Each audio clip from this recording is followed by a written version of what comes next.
أعوذ بالله من الشيطان الرجيم بسم الله الرحمن الرحيم الحمد لله رب العالمين والصلاة والسلام على عبده ورسوله محمد وعلى آله وأصحابه وتابعيهم أجمعين دائما إلى يوم الدين Barcha maqtovdanlar, hurmatlilar, tubanchiliklarimiz alamlarning Rabbisi Alloh taolaga tegishli.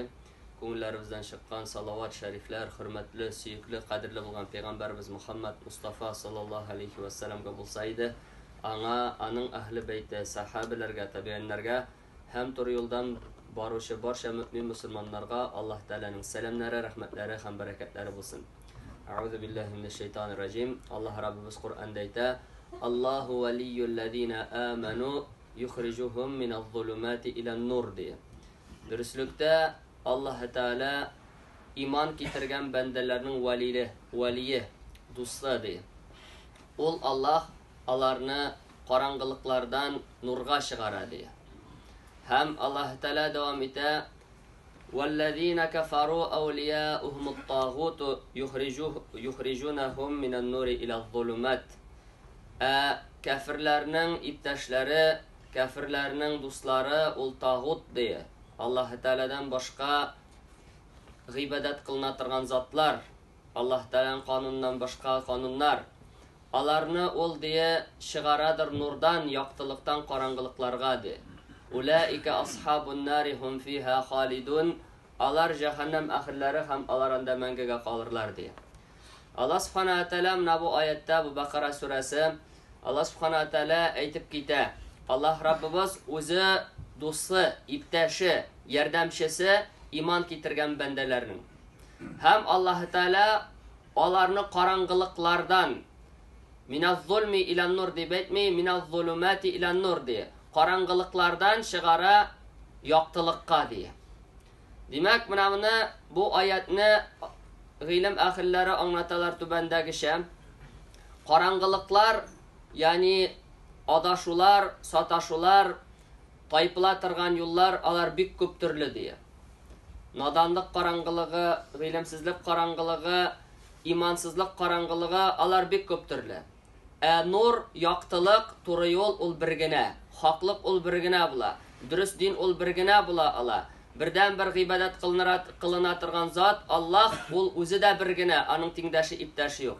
Shunga ko'ra nur birlik sonda, az-zulumat ko'plik sonda, qorong'iliklar ko'p deb. Bir vaqt payg'ambarimiz sallallohu alayhi vasallam bitinda siza bir siziq mana bu diye Alloh taolaning to'g'ri yo'li de. Ham qirina turli balaki tarmoqlar yasab shiga, ham mana bular de shayton yo'llari de, har birisida bir shayton o'tiradir de. Haqliq, to'g'ri yo'l, to'g'ri durust bo'lgan din ul birgina ham ul islom dini. Ham inda Alloh Rabbimiz ayta, ham jahannam ahillari, ya'ni inda kafirlar diye alarning avliyalari tag'utlar diye, tag'utlar alarni diye nurdan qorong'iliklarga shigarir. Alar jahannam ahillari ham alar manga anda qolirlar diye. Ham inda do'stlar turuna kelganda Alloh subhanahu va taolo kimlar bilan do'st bo'larga ekanligini ko'rsata. Ya'ni esa endi kimlardan yiroq-yiroq ekanligini Alloh Rabbimiz aytadi. Masalan, oyatda kelam: "Va la tarkanu ilal ladina zalamu fatamassakumun nar" diye. Ham diye burilmag'iz, sizga o't temasin uchun zulmlik qiluvchilar yog'ina avishmag'iz diye. Mana bunda rukun, ya'ni avushu deganni Ibn Abbas radhiyallohu anhu Alloh taolaga tengdash keltiruvga avushuni anglatadi diye. Ya'ni o'z-o'zlarini zulm qilgan bandalar yog'ina avishmag'iz, Alloh taolaga itoatsizlik yog'ina, Alloh taolaga tengdash keltiruv yog'ina avusha ko'rmagiz. Yo'qsa sizga o'zingizga da o't tiyir, sizga o'zingizga da o't ilagir deb Alloh taolo aytadi. Ham endi Rabbimiz aytadi: "Va ma lakum min dunillahi min awliya thumma la tunsarun." Sizga de Alloh taoladan boshqa avliya, ya'ni iptashlar yo'qdir, sizga yordam etirday de. Ham sizga hech bir nindi yordam bo'lmas deb Alloh taolo aytadi. Ya'ni mu'minlarning valilari, mu'minlarning iptashi, mu'minlarning yordamchisi ul Alloh taolagina. Shunga ko'ra kishi men musulmon bo'ldim degach, ol endi ikki o'rindiqda o'tirib qora olmay. Esa din bo'yicha yasharga kerak, ham endi dinga qarshi kelgan butun aybrlarni, g'amallarni, axloqlarni, butun aybirni qoldirishga kerak. Esa endi dinni qoldirib, şol rukun ягына, yani inde Allah Teala'ga karşı kila turgan kanunlarga iyerge kerak. İkisinde bir yolu oturup bulmuş, çünkü mümin mesela inde namazında okup hem inde dinge karşı kila turgan amellerini de kılsa, biz inde anı etmeybiz kafir deyip, ama da lakin anda 200'lülük alametleri var. Çünkü anın her bir tigi taife yanına kelgende, her bir türküm kişi yanına kelgende, şuşa kişiga yaraklı yüzü var, şuşa kişiga yaraklı sözü var. Müminler mınday amelden yarak bulurga tiyişler. Hem inde mesela şuşunday kuzatu var bitinde, meşritlerde dersler var, elhamdülillah şükür. Allah subhanahu teala bizge anday mümkünlüklerini bire, derslerge kişi kile. Derslerde mesela inde ayrım gümumi dersler var, Peygamber sallallahu aleyhi ve sellem'nin turmuş yolu kebek bulsun, ya ise başka vaaz kişiler bulsun, başka meşritlerde de vaaz kişilerine kişi şığırım kilmi. Mına kuzatülerden. Barabir başka meşritlerge de, başka rayonlarga da yürüge turuk ile barabir şığırım bulup tulmayı. Ama da lakin anda birer jırşı kilem dese, anda kişi şirat tura falan minga biletin ala. Mına kişinin saylağı. Tatar degani de anın konsertlarda yeri meşritine kilmi. Ondan sonra ol ulgeç, anı Müslümança jirlerge kerek. Ana indi Müslüman dip aklarga kerek bütün kişi karşında. Gerçi ol bir rekat, 2 rekat bulsa namaz okumagan bulsa da. Mana şuşunday gajap haller, mana kuzatülerden indi. Ama bu dünyada tiptirip yaşısı kile ham ahirette de baxit kerek. Alay bula almıyor. Anı saylarga kerek. Qaysisi senga kerek? Yeyse bu dünyada tiptirip yaşısın ham indi fetemessekumun nar, sizge ut tiyer şunda ahirette di. Yeyse bu dünyada tilek şahvetlerini kaldırasın, Allah Teala senin veliyin bula, senin iptaşın bula. Hem andan da yaxşırak veli yoktur, andan da yaxşırak yardımcı yoktur. Hem sen şahvetlerini, tileklerini hem dinge karşı kelgen eybirlerini kaldırasın. Mına bizim bu 29 dekabr. Ertege 31 sekunga 31 bulaşak. Qaybirowlar Müslümanlar arasında da şuşu kişani Yangi yıl deyip indi karşılap oturuşlar var, nindi naşarlık barsın da deyip aytışlar var. Dostlar, iptaşlar, tuğanlar bilen uçraşıga kerek. Alay bula almay. Kadir kişisi var, ayrım tün boyu mına gıйбadat kıl, tün boyu Allah Teala'dan bereket sıra, tün boyu tebriklep tuğanlarını, iptaşlarını. Bula almay andı. Nişikkine yaratsan da sen elekten şuşu beyramlarını, bu beyramlar bizning dinimizning asılına karşı keletirgen eybirler. Birden bir zat ol Allah Teala'nın, Allah Teala mına sen şundan sonra bereketini, şundan Allah Teala ruhsat etken eybirler bilen tebrik et kişilerine. Allah subhanahu teala bizge 2 beyram bergen, zor, yaktı, yakşı, matur bulgan, bereketli bulgan beyram bergen. Lakin köpçülük vakitte hatta indi namaz okuşularda nindi ziyanı barsananın deyip, indi şul ikinci yapka rukun kılalar, yani ikinci yapka burulup, bugülüp kirip giteler kızganışka karşı. Allah subhanahu teala İmam Gazali aytkan, şuşu zalimler yağına buruluşu bendeler turunda, mına şunday kızık sözlerini aytau. Yani zalimlerge yaraşışı kişiler turunda. Ol kişi zalimlerinin, kafirlerinin dostluğuna erişirge tili. Özün alarının zinnetleri bilen bizi, ol közlerin tizden yukka şıgaşak dünya zinnetlerinden ala almay. Munday kişi kafirlerde bulgan nimetlerge künleşe, gerçe alar şirki kanatına turmasa da diye. Mına şuşunda yani inde prioritetini kişi eğer de üstünlükünü bire iken bu ütüşü dünyaga, bu ütüşü lezzetke, ol baribir yukka şıgaşak. Hem inde ni dinli de bula almışsın, ni tigiler arasına da kirip gite almışsın. Şuna göre inde saylarga kerek, sen qaysi yakta ikendigin. Mına bütün Müslümanlarga da qağla, bütün yaşlarga da qağla, bütün ülken yaştaki kişilerge da qağla. Mesela inde köp sorovlar bireler bugünkü günde tigi WhatsApp'ka da kele bitinde.